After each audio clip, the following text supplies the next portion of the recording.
Millions of tons of sand from the Saharan desert just crossed the Atlantic Ocean. While that might sound like bad news, it might also be the very thing that saves the East Coast from an explosive start to the hurricane season. Here's why. Right now, global sea surface temperatures are running dangerously high, near the record-breaking anomalies we saw back in 2024. Warm ocean water is the high-octane fuel that feeds tropical storm development.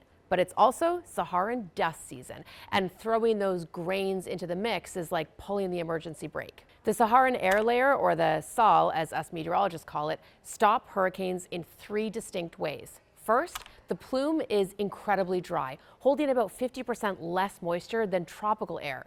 It essentially starves developing systems of water vapor that they need to grow. Second, the dust is carried east from Africa by a powerful mid-level jet stream, which in turn creates intense vertical wind shear, meaning winds are moving at different directions with height.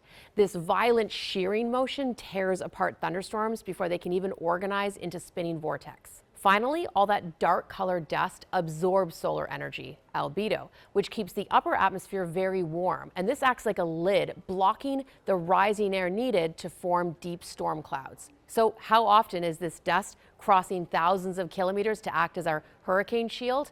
NOAA and NASA are tracking the transport from space, and it turns out on average around 700,000 semi-truck loads worth of dust gets transported across the Atlantic each year. There are a lot of different factors that determine if it will be a big dust crossing year or not, including climate change.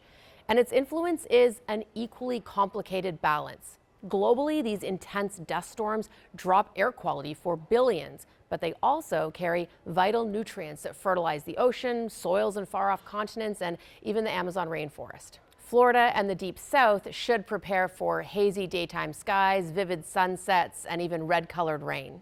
But it will also mean the start of hurricane season stays quiet, just like the forecast predicted, for now.